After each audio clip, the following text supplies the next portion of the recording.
Hello everyone, welcome back to my channel. आज हम भाग 6 के बारे में पढ़ेंगे, कॉन्स्टिट्यूशन का पार्ट 6। ठीक है, जो कि राज्य सरकार के बारे में है। लास्ट वीडियो पार्ट 5 हमने कंप्लीट किया था, जो कि प्रेसिडेंट के ऊपर था। ठीक है, और प्रेसिडेंट जो पार्ट 5 थे उनमें कौन कौन से पार्ट्स मतलब इंपॉर्टेंट थे टॉपिक्स, वो हमने सारे कवर किए थे। आज हम राज्य सरकार के बारे में पढ़ेंगे। ठीक है, तो ये कौन से अनुच्छेद से शुरू होता है? 152 से 237 तक। ठीक है, अब इसमें इंपॉर्टेंट क्या होता है? State government. ठीक है, स्टेट गवर्नमेंट में क्या होता है? लास्ट वीडियो थी वो यूनियन गवर्नमेंट में थी। ठीक है, अब स्टेट गवर्नमेंट की बात हो रही है। इसमें 3 पार्ट्स इंपॉर्टेंट होते हैं: विधायिका, कार्यपालिका, न्यायपालिका। ठीक है, तो इनके बारे में आज हम जानेंगे कि इंपॉर्टेंट पार्ट्स क्या क्या है। सबसे पहले जो विधायिका होती है, विधायिका के 2 पार्ट्स होते हैं, विधानसभा और परिषद। ठीक है, विधानसभा और विधान परिषद। कार्यपालिका के 2 पार्ट्स होते हैं, राज्यपाल और मुख्यमंत्री। ठीक है, राज्यपाल और मुख्यमंत्री मिलकर कार्यपालिका संभालते हैं।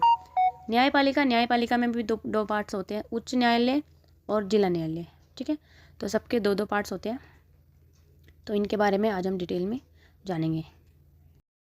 ये काफ़ी इजी तरीका है। ठीक है, जो राज्य सरकार को जानने में, इसके 3 पार्ट्स हैं और फिर सभी पार्ट्स के दो पार्ट्स हैं। ठीक है, विधानसभा, विधान परिषद, राज्यपाल, मुख्यमंत्री, उच्च न्यायालय, जिला न्यायालय। ठीक है, तो आप याद रख लो। अगर आ जाता है कार्यपालिका में कौन कौन आते हैं, ऑप्शन दे दिए जाएंगे: राज्यपाल, मुख्यमंत्री, जिला न्यायालय, विधान परिषद। ठीक है, अगर आपको पता रहेंगे कि न्याय राज्यपाल और मुख्यमंत्री कार्यपालिका के हिस्से में आता है, तो आप इसे ईजिली टिक कर सकते हो। ठीक है, सबसे पहले हम पढ़ेंगे राज्य की कार्यपालिका, एग्जीक्यूटिव। ठीक है, तो राज्य सबसे पहले दिया हुआ है राज्यपाल। ठीक है, तो राज्यपाल क्या काम करता है? तो ये जानने के लिए आपको सबसे पहले ये जानना पड़ेगा कि जैसे हमारे देश का एक प्रेसिडेंट होता है, ठीक है, उसके अंडर कौन सारे काम करते हैं? पीएम। ठीक है, प्राइम मिनिस्टर। ठीक वैसे ही हर राज्य का एक राज्यपाल होता है, यानी गवर्नर, और उसके अंडर सारे काम कौन करता है? सीएम। ठीक है, तो राज्यपाल जो भी आदेश जारी करता है ना, वो मुख्यमंत्री को मानने पड़ते हैं। ठीक है, मुख्यमंत्री की नियुक्ति कौन करता है? राज्यपाल करता है। जैसे पीएम की नियुक्ति प्रेसिडेंट करता है ना, वैसे ही। ठीक है, तो इस तरीके से आप इसको कनेक्ट कर सकते हो, गवर्नर। ठीक है, तो ये तो आर्टिकल 153 किस में आता है कि प्रत्येक राज्य का एक राज्यपाल होगा। 154 में है कार्यपालिका शक्ति राज्यपाल में निहित होगी। ठीक है, तो सारे काम कौन संभालेगा? राज्यपाल। 155 में नियुक्ति राष्ट्रपति द्वारा होगी। ठीक है, राज्यपाल की नियुक्ति कौन करेगा? राष्ट्रपति। 155 आप ध्यान में रख लो। ठीक है, कितना कार्यकाल रहेगा इनका? 5 साल तक का रहेगा। ठीक है, योग्यता सबकी सेम ही है कि सरकारी नौकरी पे ना हो, इतनी एज हो। ठीक है, ये सबके लिए कॉमन है। और 161 में क्या है? समाधान की शक्ति। ठीक है, 163 में क्या है? मंत्रिपरिषद की सलाह पर कार्य। ठीक है, और 164 पे क्या है? मुख्यमंत्री की नियुक्ति। राज्यपाल राज्य का संवैधानिक प्रमुख होता है। कौन होता है? संवैधानिक प्रमुख। मुख्यमंत्री की नियुक्ति कौन करेगा? अगर मान लो अभी मुख्यमंत्री कौन है? रेखा गुप्ता है ना, दिल्ली की सीएम कौन है? रेखा गुप्ता। तो उसकी नियुक्ति किसने की होगी? गवर्नर ने। ठीक है, इस तरीके से आप ध्यान में रखना। फिर आता है सेकंड पार्ट, मुख्यमंत्री। ठीक है, अब मुख्यमंत्री की नियुक्ति हो गई। मुख्यमंत्री क्या क्या काम करेगा? राज्य का वास्तविक कार्यकारी प्रमुख होगा, चीफ मिनिस्टर, सीएम। राज्यपाल द्वारा नियुक्त किया जाएगा। मंत्रिपरिषद का नेतृत्व करेगा। कौन करेगा? सीएम करेगा। ठीक है, राज्य विधानसभा के प्रति उत्तरदायी। ठीक है, ये किसी आर्टिकल में नहीं आता, ये उसके कार्य दिए गए बस। फिर आता है एडवोकेट जनरल। ठीक है, इनके क्या काम होते हैं? 165 आर्टिकल में दिया हुआ है कि राज्य का सर्वोच्च विधिक अधिकारी राज्यपाल द्वारा नियुक्त किया जाएगा। ठीक है, सर्वोच्च अधिकारी किसके द्वारा नियुक्त किया जाएगा? राज्यपाल द्वारा। ये कहाँ का है? राज्य का है। ठीक है, तो राज्य का सर्वोच्च एडवोकेट जनरल कौन नियुक्त करेगा? राज्यपाल। फिर आते हैं विधायिका पर। ठीक है, लेजिस्लेचर। ठीक है, विधायिका को 2 पार्ट्स में डिवाइड किया गया, एक सदनीय और द्विसदनीय। एक सदन में केवल एक विधानसभा होगी और द्विसदनीय विधायिका में विधानसभा और विधान परिषद दोनों होगी। ठीक है, जैसे कि उत्तर प्रदेश में द्विसदनीय, बिहार में द्विसदनीय, महाराष्ट्र में द्विसदनीय। ठीक है, इस तरीके से। विधानसभा। ठीक है, विधानसभा आर्टिकल 170 में सीधे जनता द्वारा चुनी जाती है। उसका कार्यकाल कितना होता है? 5 साल तक। ठीक है, विधानसभा कौन होती है? जो विधायक होते हैं ना पूरे विधानसभा, ठीक है, इन सब की नियुक्ति कौन करते हैं, कौन चुनते हैं इनको, हम जनता चुनते हैं, ठीक है, वोटिंग के जरिए इनका चुनाव किया जाता है। अब आता है विधान परिषद, ठीक है, ये किसको कौन सा आर्टिकल में रखा गया है, 171 में, ठीक है, लास्ट वाला किस में रखा गया था, 170 में। एक मिनट, ये देखिए, विधानसभा 170 में और विधान परिषद 171 में। स्थानीय सदन होते हैं, ठीक है, स्थायी सदन होते हैं, और 1/3 सदस्य हर 2 साल में सेवानिवृत्त होता है, यानी हर तीसरे सदस्य को 2 साल में उसको रिटायर कर दिया जाता है।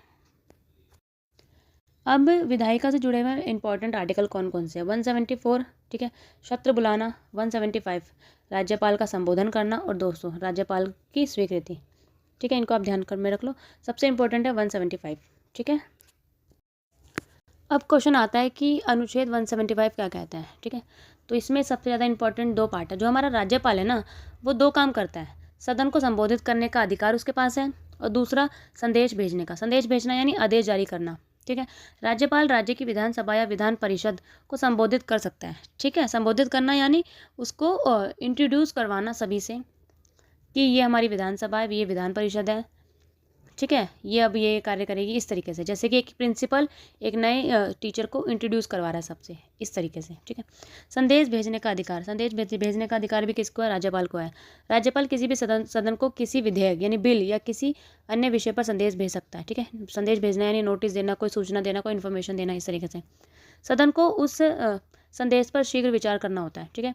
मान लो कुछ राज्यपाल ने कुछ आदेश जारी किया है, तो जो सदन होता है उसको तुरंत उस पर रिप्लाई करना होता है। अब आते हैं एग्ज़ाम से रिलेटेड इंपॉर्टेंट टॉपिक पे कि अभी कितने विधान परिषद है, ठीक है, तो वर्तमान में 6 विधान परिषद है, यानी पूरे भारत में 6 विधान परिषद हैं। सब जगह विधान परिषद नहीं है, सिर्फ 6 जगह है, ठीक है। पहले 7 जगह थी, पहले कितनी थी, 7 जगह, अब कितनी हो गई है, 6 जगह, ठीक है। यूपी, बिहार, महाराष्ट्र, कर्नाटक, आंध्र प्रदेश, तेलंगाना, ठीक है, इन स्टेट्स को आप ध्यान में रख लीजिए, इन स्टेट्स में विधान परिषद है। अब कौन सी जगह पे थी और हट गई है, तो वो कौन सा है, जम्मू, ठीक है, जम्मू में अब विधान परिषद नहीं है, क्यों, क्योंकि जम्मू अब स्टेट नहीं रहा है, उसको यूटी बना दिया गया है, इस वजह से अब विधान परिषद जम्मू में नहीं है, ठीक है। एग्ज़ाम में आ सकते हैं ये क्वेश्चंस। फिर आते हैं हम लास्ट न्यायपालिका में, हाई कोर्ट पे, ठीक है। अब हर राज्य में एक उच्च न्यायालय होगा, यानी हाई कोर्ट होगा, ठीक है, ये कौन से आर्टिकल में कहा गया है, 214 में, ठीक है। और जो सेवानिवृत्ति की जो आयु है, यानी जो जज होगा उसकी सेवानिवृत्ति की आयु क्या होगी, 62, ठीक है। जो न्यायाधीश है उसकी नियुक्ति कौन करेगा, राष्ट्रपति। राज्यपाल की नियुक्ति भी कौन करता है, राष्ट्रपति, ठीक है, इसे ध्यान में रखना कि कौन करता है, राष्ट्रपति करता है। अब मुख्यमंत्री की नियुक्ति कौन करता है, मुख्यमंत्री हमने अभी पढ़ा था, तो कौन करता है, राज्यपाल, ठीक है। अधीनस्थ न्यायालय, ठीक है, ये किस में आता है, 233 से 37 तक आता है, जिला न्यायालय, ठीक है, और अधीनस्थ न्यायपालिका, ठीक है। तो ये इतना इंपॉर्टेंट नहीं है ये वाला, इसको आप कट भी कर सकते हो, बट ये आपको याद रखने की ज़रूरत है, ठीक है, ये इंपॉर्टेंट है। मोस्टली एग्जाम्स में ना आर्टिकल्स पूछे जाते हैं, ठीक है, अगर तो आपका जो कॉन्सेप्ट है ना वो काफ़ी अच्छा क्लियर वो हो जाएगा, एग्ज़ाम में आपको सारे क्वेश्चन अच्छे से समझ आएंगे। मेन कॉन्सेप्ट अभी एग्ज़ाम्स में ये रह गया है कि ना क्वेश्चंस को बहुत लेंथी दिया जाता है, एक एक पैराग्राफ के क्वेश्चंस बना दिए जाते हैं, जैसे कि एक एक लाइन, जो एक एक ऑप्शन है ना वो 2-2 3-3 लाइन का होता है, उसको पढ़ने में इतना टाइम लगता है। तो अगर जिनके कॉन्सेप्ट क्लियर होंगे ना तो वही फटाफट टिक कर सकते हैं, नहीं तो उसको क्वेश्चन को समझने में काफ़ी टाइम लग जाता है, ठीक है। तो ज़्यादा से ज़्यादा कोशिश कीजिए कि अगर आप TGT SST की तैयारी कर रहे हो तो आपको बहुत ज़्यादा कॉन्सेप्ट को क्लियर करने की ज़रूरत है, खासकर पॉलिटी में, ठीक है। तो हमने पढ़ा, सबसे पहले हमने पढ़ा कार्यपालिका, ठीक है, जो कि कार्यपालिका में 151, ठीक है, 152 में कौन होता है, राज्यपाल की नियुक्ति के बारे में बताया गया है कि देश का एक राज्यपाल होगा, उसकी नियुक्ति, उसका वर्ष, उसका कार्यकाल, उसकी योग्यता सब दी हुई है, ठीक है। फिर मुख्यमंत्री की नियुक्ति कौन करता है, राज्यपाल करता है, ठीक है। फिर इसके बाद आते हैं हम विधायिका पे, ठीक है, जिसमें क्या आता है, विधानसभा और विधान परिषद, ठीक है।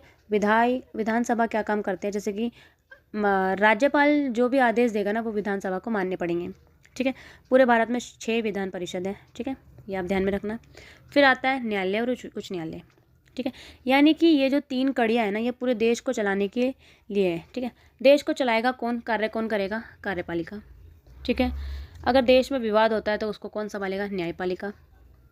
देश में सारी सूचनाओं या फिर जो कार्यवाहक है यानी जो उसका प्रोसीजर है वो कौन संभालेगा, विधायिका, ठीक है। तो ये 3 पार्ट्स होते हैं, राज्य के 3 अंग होते हैं, काफ़ी इंपॉर्टेंट है, ठीक है। इन्हें आप ध्यान में रख लीजिए। 175 आर्टिकल इंपॉर्टेंट है, 152 इंपॉर्टेंट है, ठीक है। इनको आप ध्यान में रख लीजिए, ये जो इंपॉर्टेंट है उनको आप लर्न कर लो, ठीक है। सारे आर्टिकल याद करना नामुमकिन है, कोई भी याद नहीं कर सकता सिवाय लो पढ़ने वालों के, ठीक है। तो टीचर्स के लिए काफ़ी मुश्किल हो जाता है, क्योंकि SST भी पढ़ो, ज्योग्राफी भी पढ़ो, पॉलिटी भी पूरा याद करो, मुश्किल हो जाता है। तो आप इंपॉर्टेंट टॉपिक्स पर ही ध्यान दो, ठीक है। तो thank you everyone for watching. आपको वीडियो कैसे लगी प्लीज़ कमेंट करके ज़रूर बताइए। और ये कहीं से कॉपी किया हुआ कंटेंट नहीं है, बड़ी मुश्किल से मैंने एडिट किया है, मेरे खुद के नोट्स हैं। मैंने अपने आपको पहले वाली वीडियो में भी बताया हुआ है कि मेरे सारे हैंड रिटन नोट्स हैं, मैंने उसी को ही PPT में कन्वर्ट किया है, ठीक है। तो आपको वीडियो कैसे लगी प्लीज़ कमेंट करके ज़रूर बताइए, ठीक है। और आपको ये नोट्स कैसे लगे, ठीक है, ये भी बताइए।